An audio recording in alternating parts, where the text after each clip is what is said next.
अध्याय 1 आधुनिक यूरोप का उदय। इसमें हम अभ्यास के सभी प्रश्न उत्तर को हल करेंगे, जिसमें फर्स्ट क्वेश्चन है सही जोड़ी बनाइए। पहला कोपरनिकस का है पोप के वर्चस्व को मानने से इनकार। दूसरा कोलंबस का है खगोल वैज्ञानिक। तीसरा मार्टिन लूथर का है धर्म व्यवस्था में व्याप्त भ्रष्टाचारों का विरोध। चौथा हेनरी अष्टम का है यूरोप से अमेरिका तक के समुद्री मार्ग की खोज।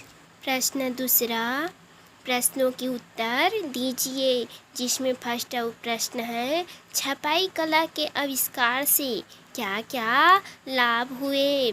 उत्तर है छपाई की मशीन का आविष्कार होने के कारण पुस्तकें अधिक संख्या में आसानी से और कम कीमत पर लोगों को उपलब्ध होने लगी।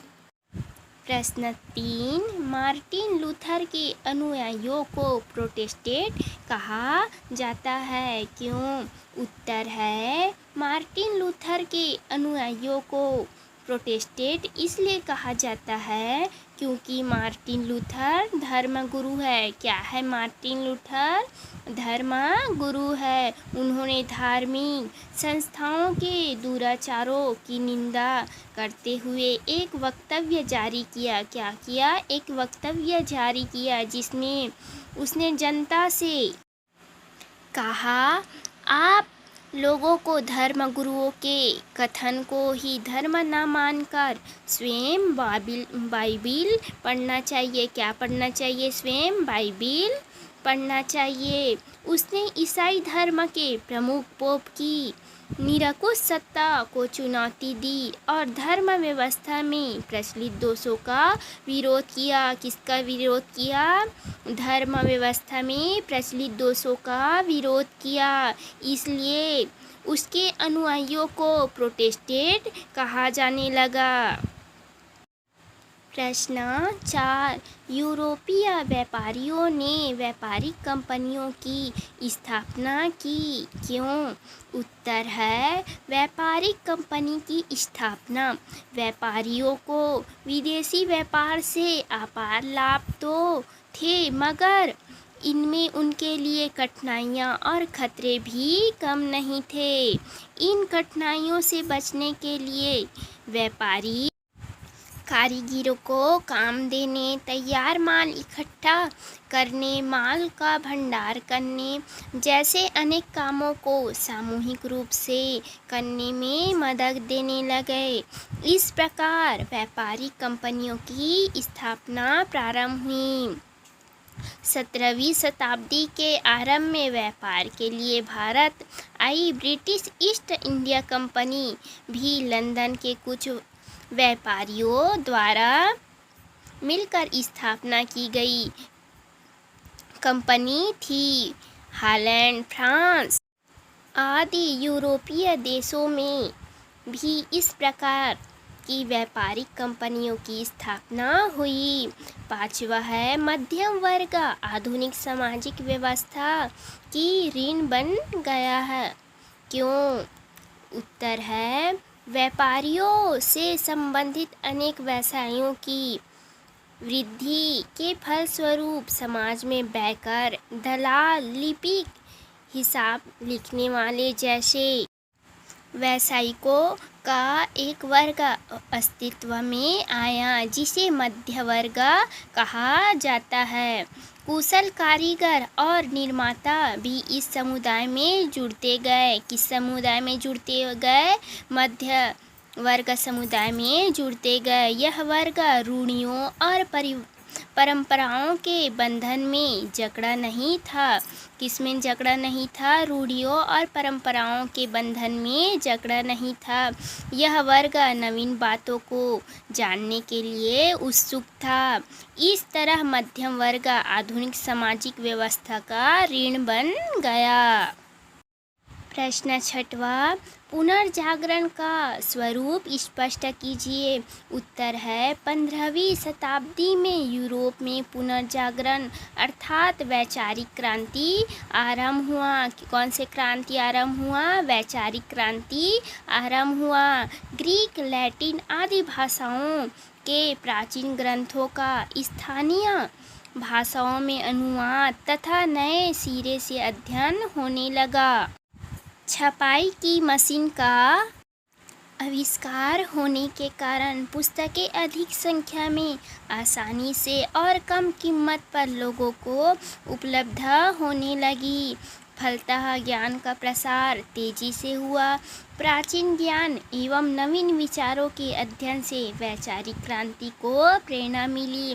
कौन से क्रांति को प्रेरणा मिली? वैचारिक क्रांति को प्रेरणा मिली। प्राचीन ग्रंथों में निहित बुद्धि निष्ठा, भौतिक जीवन के महत्व का बोध आदि बातें यूरोप में पुनः जड़ें पकड़ने लगी। इस दृष्टिकोण ने साहित्य, चित्रकला, शिल्पकला, विज्ञान आदि सभी विधाओं को प्रभावित किया। कौन से विधाओं को प्रभावित किया? साहित्य, चित्रकला, शिल्पकला, विज्ञान आदि सभी विधाओं को प्रभावित किया। कलाकार अपने कलाकृतियों में देवी देवताओं, देवदूतों के स्थान पर मनुष्य की भावनाओं एवं प्राकृतिक सौंदर्य का चित्रण करने लगे। प्रश्न 7, औद्योगिक क्रांति के फलस्वरूप समाज में कौन कौन से 3 वर्ग प्रमुखता से अस्तित्व में आए? इनकी स्थिति पर संक्षिप्त में प्रकाश डालिए। उत्तर है औद्योगिक क्रांति के फलस्वरूप समाज में 3 वर्ग अस्तित्व में आए जो निम्न है। पहला है पूंजीपति वर्ग। पूंजीपति उत्पादन हेतु आवश्यक कच्चे माल के तथा कारखानों में मशीनों से तैयार होने वाली वस्तुओं के मालिक थे, जिनका मुख्य उद्देश्य मुनाफा कमाना था। उनका मुख्य उद्देश्य क्या था? मुनाफा कमाना था। वस्तुओं की बिक्री पर भी उन्हीं का नियंत्रण था। दूसरा है मध्यम वर्ग। व्यापारियों, सेंटर संबंधित अनेक व्यवसायों की वृद्धि के फलस्वरूप समाज में बैंकर, दलाल, लिपिक, हिसाब लिखने वाले जैसे व्यवसायियों का एक वर्ग अस्तित्व में आया, जिसे मध्य वर्ग कहा जाता है। कुशल कारीगर और निर्माता भी इस समुदाय से जुड़ते गए। तीसरा है श्रमिक वर्ग। श्रमिक लोग वस्तुओं का उत्पादन करते थे और पूंजीपतियों से वेतन प्राप्त करते थे। किससे वेतन प्राप्त करते थे? पूंजीपतियों से वेतन प्राप्त करते थे। प्रश्न 8, सामंतवाद का पतन किस तरह हुआ? उत्तर है व्यापार वृद्धि का प्रभाव यूरोप के राजनीतिक क्षेत्र पर भी पड़ा। कहाँ पर पड़ा? यूरोप के राजनीतिक क्षेत्र पर भी पड़ा। व्यापारी वर्ग ने अपने ही हित के लिए राजसत्ता का समर्थन किया, तो व्यापारियों को देश की संपन्नता का आधार मानकर शासकों ने भी व्यापारियों को हर संभव सहायता प्रदान की। इससे देश में व्यापारी वर्ग को महत्व और प्रतिभा प्राप्त होने लगी। व्यापारी वर्ग की बढ़ती प्रतिष्ठा के साथ ही यूरोप में सामंतवाद का पतन भी प्रारंभ हुआ और एक नई व्यवस्था, जिसे पूंजीवाद कहते हैं, अस्तित्व में आने लगी। प्रश्न 9, व्यापार में वृद्धि का यूरोप पर क्या प्रभाव पड़ा? उत्तर है यूरोप में व्यापार वृद्धि के परिणाम यूरोप के व्यापार में हुई तीव्र वृद्धि के परिणाम स्वरूप वहाँ के सामाजिक, आर्थिक और राजनीतिक जीवन में अनेक परिवर्तन हुए, जो निम्नलिखित है। जिसमें पहला है आर्थिक प्रभाव। यूरोपीय अर्थव्यवस्था में व्यापार तथा उद्योग का महत्व बढ़ने लगा। मध्यकाल में प्रचलित वस्तु विनिमय की पद्धति के स्थान पर सोने चांदी के सिक्के आर्थिक लेन देन के माध्यम बन गए। क्या आर्थिक लेन देन के माध्यम बन गए? सोने चांदी के सिक्के आर्थिक लेन देन के माध्यम बन गए। अब लंदन, ब्रिस्टल जैसे अनेक नए व्यापारिक केंद्रों का उदय हुआ। अगला है सामाजिक प्रभाव। व्यापारियों से संबंधित अनेक व्यवसायों की वृद्धि के फलस्वरूप समाज में बैठकर दलाल, लिपिक, हिसाब लिखने वाले जैसे व्यवसायिकों का एक वर्ग अस्तित्व में आया, जिसे मध्य वर्ग कहा जाता है। कुशल कारीगर और निर्माता भी इस समुदाय में जुड़ते गए। यह वर्ग रूढ़ियों और परंपराओं के बंधन में जकड़ा हुआ नहीं था। यह वर्ग नवीन बातों को जानने के लिए उत्सुक था। इस तरह मध्य वर्ग आधुनिक सामाजिक व्यवस्था की रीढ़ बन गया।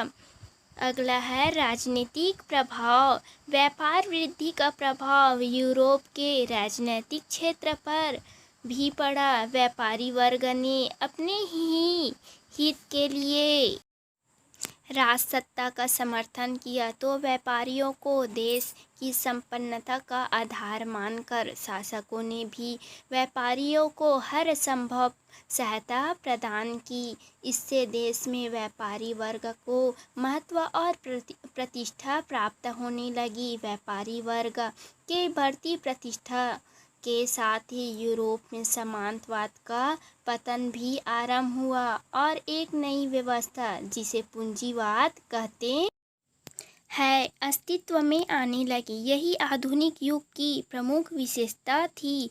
इसने पूंजीपति और मध्यम वर्ग के अलावा और बहुसंख्यक श्रमिक वर्ग को जन्म दिया।